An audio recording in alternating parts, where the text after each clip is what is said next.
More fake-ass rumors. Oh, Mariah Carey hated Whitney Houston. They had a feud, and they hated each other, and they were not friends. They were not.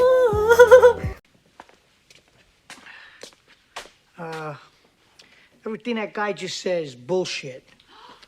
Thank you. The media lies way too much.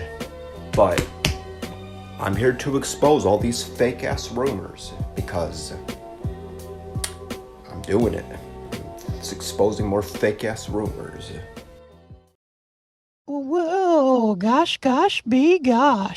So, for many years, the media tried to brainwash people into thinking that Mariah Carey hates Whitney Houston, which is a load of bullshit. These two women had a very strong friendship and had nothing but respect for one another. But of course, the media always makes up these fake-ass narratives. Are you fucking kidding me? But Spear Dude is here to save the day like he always does by showing the truth. Because Spear Dude always shows the truth with his exposing videos and is against spreading false information. But without any further ado, let's get into exposing these false rumors, shall we? Get that countdown going, and then more fake-ass rumors shall be exposed. Audio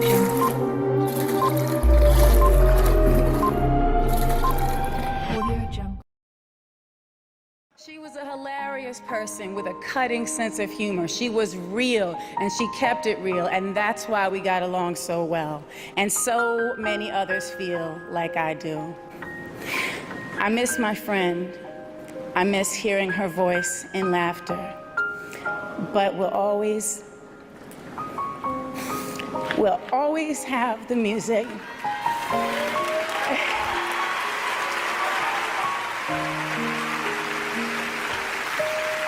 We will always have the music. We'll always have that voice we all fell in love with. She inspired us all. We'll always have my friend, Miss Whitney Houston.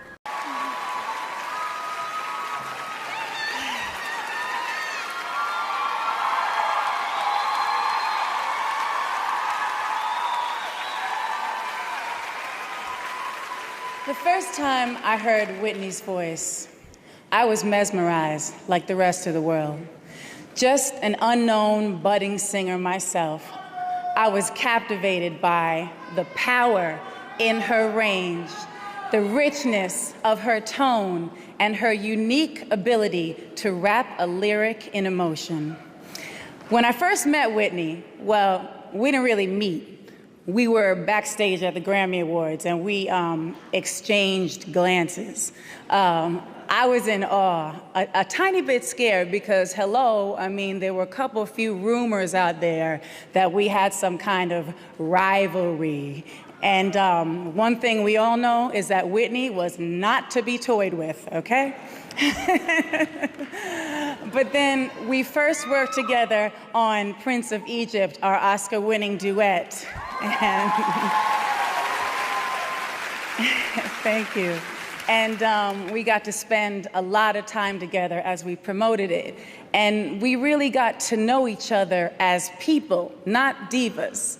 Okay, maybe occasionally it did get a little diva-ish, but that was just for laughs, just for laughs. But anyway, she was a hilarious person with a cutting sense of humor. She was real, and she kept it real, and that's why we got along so well. And so many others feel like I do. If you really knew Whitney, you couldn't help but love her. When I last saw Whitney, we were in London exactly 1 year ago. And for us, it was business as usual. Laughter, commentary of the room, and jokes galore. And even then, folks were surprised to see us sitting right next to each other, clearly enjoying each other's company, but we did, and we were. I miss my friend. I miss hearing her voice in laughter. But we'll always have the music.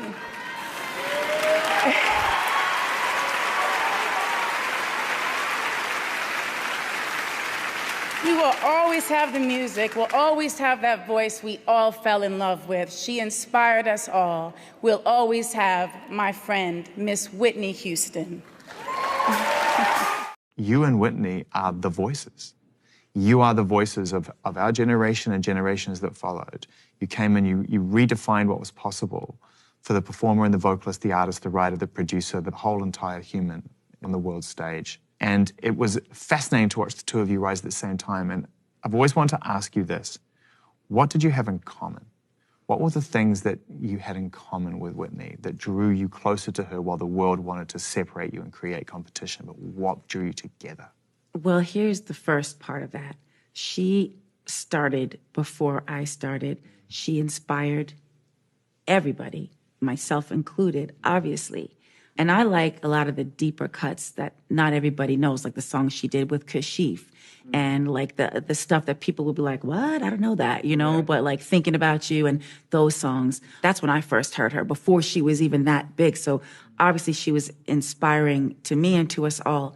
What brought us together, I think, well, first of all, the corporate entities that wanted that duet to happen got involved, made it happen. I would have preferred to have written the song. Yeah, bet. When You Believe. Yeah, but at that point, it was, and no offense to anybody, but that male-dominated structure. And I didn't even have anybody on my team that was like, no, Mariah's got to do this. It was just, it was me against a whole team of super powerful men. Yeah. And then we did our thing, and thankfully the song won an Academy Award, and it was this whole thing. And I talk about it in the book, but she and I think the best thing about it when we got through all of the other stuff was the fun, the sense of humor. And when we weren't in front of the camera, that was the best. Yeah. I mean, we have some great times with the Try It On Me with the VMAs and ripping off the brown dresses, the Vera Wang dresses, and, you know, those little moments. But it was like the moments like behind the scenes and in the trailer and when we were not around other people where, you know, we would say stuff. And for me, it was all good. But I mean, I know that it's the camps, the different people that are around, people that create this kind of thing. And I know she was fun. Like, that's what I'm saying. She was real. And people, I think the average person, they had their perceptions, but she was the truth. I think that Mariah is Mariah, and that's what she should be known for her work, and not for being compared or sounding like me. You know, I don't really hear it. You know, there are a few inflections. You know, inflections mean, you know, oh yeah, you know, that's in, you know, that's runs and inflections. So she does a little bit of that. Oh yeah, you know. I think she and I probably have the same tones, you know, in some areas, but I don't think that she sounds like me, nor do I sound like her. Okay. Yeah. All right. Now, everyone I know has thought that this was a big rivalry between the two of you. You certainly have put that to rest. Yeah. I think we have. Well, it was always drama. People always, you know. Dramatics. Dramaticking. That's all right. Don't you think it so annoys me because they only say that about women. They never say about Ted men. Koppel and Dan Rather are Feud, can't yes, fight. feuding. You know They what I'm never. saying? No, they don't. No, they don't. Just the ladies, you know. Yeah, sexist, but what are you gonna do? It's pretty standard. Were you a little intimidated though? I mean, when you walked in the room with the voice. I didn't know what to do because, you know, who knew that we would get along? I mean, people didn't know. You never know when you meet somebody who you're gonna click with. Now, had you all seen the Princess? You hadn't seen it. You did the song. Yes, we you saw had it. seen it. Yes. When we got together, it was like magic. We clicked, we talked, we laughed like old girlfriends. We did. Really? Yeah, really. What did I don't even remember what we were talking about. And how does that work? So you're in a studio, and they start playing the music, and are you on one side, she's on the other, you're both in the same studio? Well, how does that work? Well, actually, at the time, she was just going through some vocal stuff, you know, like we go through sometimes, you know. What does that mean? That means that you need vocal rest. Cords are tired. Chords are tired. Cords are tired. Cords are muscles, and they bang and they work and they get tired and they need rest. They get inflamed. Yes, they do. They get really large, you know. And do they get enlarged when you hit those notes, like that made the hair on our head? Well, you really want to know when they get really enlarged? When? The monthly. Really? So Luther doesn't have this problem? No. No, unfortunately, he doesn't. Really? Yeah, it drops like an octave or two. That is true. Yes, it does. So I never heard that before. Opera singers will not sing around their monthly because of that reason. Because you can't hit the notes. I'm serious. It's true. I never heard this in my life. It's But it's true. really interesting. It's really It's interesting. very true. If you notice, your voice will drop an octave or two. It's very true. It's a hormonal thing. I hadn't noticed, No, if you talk to she and I in the morning, we sound like men. Yeah, we do. How you doing, Mariah? That is Whitney. It's very funny. It's very funny, yeah. Yes. Yeah. So she was having a little problem. So what we did was, I went in. Not a little problem, you know, one that needed rest. Need a little vocal rest, yes. Okay, fine. So okay. Whitney went in first. I went in first. With I did baby my face. thing with face, and then she came in, and we had mapped out stuff, you know, and she came in and she did her thing, and then we kind of played off each other at the end of the song, you know, and made it that way. Well, you know what? Just listen to you all. I mean, really, I look at the both of you and I think, gift. But only God can give. Only God can do Only that. God.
Yep.